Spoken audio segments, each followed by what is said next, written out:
Bollywood drugs case में 3 actress Deepika Padukone, सारा अली खान और श्रद्धा कपूर से नारकोटिक्स कंट्रोल ब्यूरो शनिवार को पूछताछ करेगा। सारा अली खान आज गोवा से मुंबई पहुंच गई हैं। दीपिका पादुकोण भी रात तक मुंबई पहुंच जाएंगी। दीपिका को पूछताछ के लिए एनसीबी दफ्तर में कल बुलाया गया था, लेकिन दीपिका ने एनसीबी के नोटिस के जवाब में कहा है कि वो शनिवार को पेश होंगी और पूछताछ में पूरा सहयोग करेंगी। दोनों एक्ट्रेस शूटिंग के सिलसिले में कुछ दिनों से गोवा में थी। एनसीबी ने ड्रग्स मामले में आज फैशन डिजाइनर और मॉडल सिमोन खंबाटा से करीब 5 घंटे पूछताछ की। नारकोटिक्स कंट्रोल ब्यूरो कल अभिनेत्री रकुलप्रीत सिंह और दीपिका पादुकोण की मैनेजर करिश्मा प्रकाश से पूछताछ करेगा। इसी के साथ एनसीबी ने करण जौहर की कंपनी धर्मा प्रोडक्शन के डायरेक्टर क्षितिज प्रसाद को भी कल पूछताछ के लिए बुलाया है।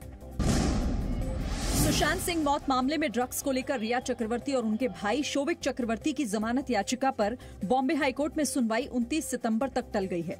रिया पर आरोप है कि वो ड्रग्स पैडलर के संपर्क में थी। फिलहाल रिया भायखला जेल में बंद है। ड्रग्स केस को लेकर नारकोटिक्स कंट्रोल ब्यूरो यानी एनसीबी ने आज भी 3 जगहों पर छापेमारी की। कल टीवी एक्टर अबिगल पांडे और सनम जौहर से पूछताछ में इन ठिकानों का खुलासा हुआ था।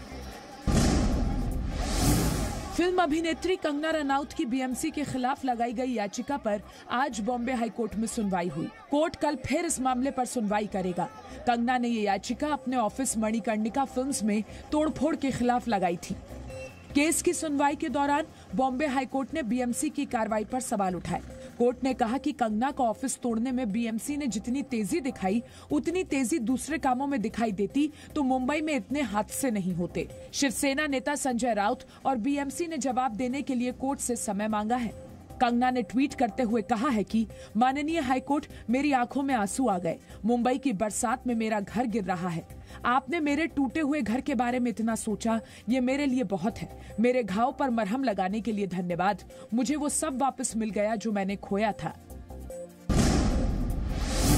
भारत ने जम्मू कश्मीर के मुद्दे को अंतर्राष्ट्रीय मंच पर उठाने की पाकिस्तान की कोशिश पर करारा जवाब दिया है।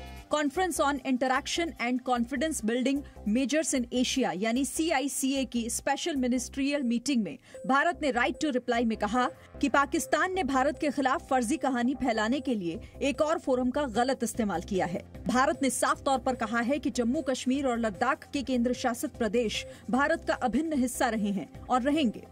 पाकिस्तान को भारत के घरेलू मुद्दों में दखल देने का कोई अधिकार नहीं है।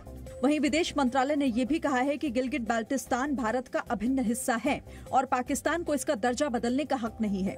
Any action by Pakistan to alter the status of the militarily occupied so-called Gilgit-Baltistan has no legal basis whatsoever. वहीं भारत ने United Nations human rights council में भी पाकिस्तान पर झूठ फैलाने का आरोप लगाया। भारत ने कहा कि पाकिस्तान अल्पसंख्यकों पर अत्याचार कर मानवाधिकारों का उल्लंघन करता रहा है। Pakistan's sole objective as a member of this council is to distract the attention of international community from serious human rights violations committed by it against its own people and in the Indian territories occupied by it. On one hand, pretends to speak for the rights of human beings, while at the same time it has unleashed state-sponsored cross-border terrorism against my country and is ruthlessly targeting innocent lives. विदेश मंत्री S Jaishankar ने कहा है कि भारत और चीन दोनों को ही आपसी हितों का ध्यान रखते हुए अनुकूल परिस्थिति बनानी होगी। विदेश मंत्री ने मुद्दों को सुलझाने के लिए बातचीत से हल निकालने का रास्ता सुझाया है। I think where India and China are concerned, it's important that they understand the need to accommodate each other's rights.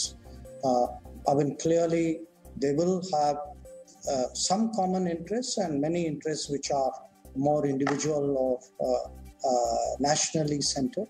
This is one facet of a larger phenomenon for which both India and China have to sit down and find a solution.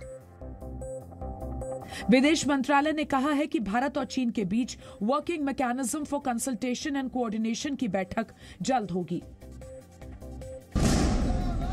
संसद में पास 3 कृषि बिलों के खिलाफ देश भर में प्रदर्शन हो रहे हैं। युवा कांग्रेस के कार्यकर्ताओं ने दिल्ली के इंडिया गेट पर मशाल जुलूस निकाला और सरकार के विरोध में नारेबाजी की। कल कांग्रेस ने भारत बंद बुलाया है। पंजाब के किसानों ने भी आज से 3 दिवसीय रेल रोको आंदोलन शुरू किया है।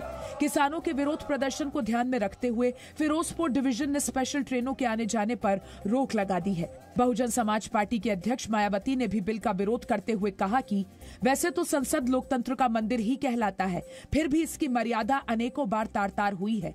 वर्तमान संसद सत्र के दौरान भी सदन में सरकार की कार्यशैली और विपक्ष का जो व्यवहार देखने को मिला है, वो संसद की मर्यादा, संविधान की गरिमा और लोकतंत्र को शर्मसार करने वाला है।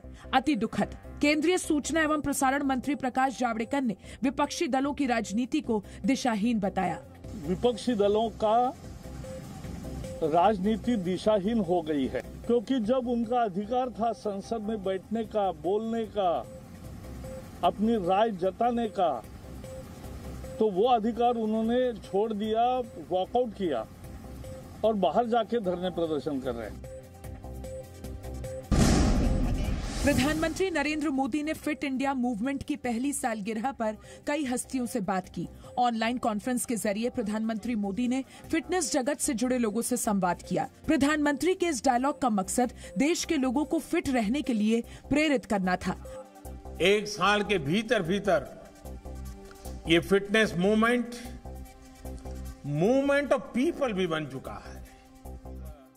प्रधानमंत्री मोदी ने इस ऑनलाइन बातचीत में भारतीय क्रिकेट टीम के कप्तान विराट कोहली से उनकी फिटनेस का राज पूछा। अगर हम अपनी फिटनेस को उस पेस के साथ नहीं रखेंगे, सिंक में नहीं रखेंगे, तो हम पीछे छूटते चले जाएंगे। तो अगर हम लोग अपनी फिटनेस को नहीं इंप्रूव करते, तो हमारे खेल में भी आज हम बहुत पीछे छूटते चले जाते। प्रधानमंत्री से संवाद में पैरालंपियन देवेंद्र झाझरिया समेत मॉडल, रनर और एक्टर मिलन सोमन और न्यूट्रिशनिस्ट रजुता दिवेकर ने भी हिस्सा लिया।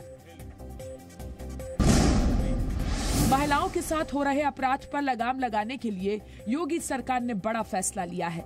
योगी सरकार महिलाओं के साथ छेड़खानी करने वालों के पोस्टर पूरे शहर में लगवाएगी। मिशन दुराचारी के तहत महिला पुलिसकर्मियों को ये जिम्मेदारी सौंपी जाएगी कि वो ऐसे लोगों की पहचान करके इनके पोस्टर शहर के चौराहों पर लगवाएं। बीजेपी सांसद मनोज तिवारी का कहना है कि योगी सरकार के फैसले से महिलाओं के साथ अपराध में कमी आएगी। कांग्रेस ने सरकार के फैसले पर सवाल उठाते हुए कहा कि पोस्टर लगाकर अपराध पर नियंत्रण करना बेईमानी है। पोस्टर लगाना एक प्रक्रिया, मुझे लगता है कि उत्तर प्रदेश के जो हालात है, अपराध का बोलबाला है, पहले सरकार अपराधियों पर नियंत्रण पाने की व्यवस्था शुरू करे। Presenting B News app available on Google Play and App Store. Download it now.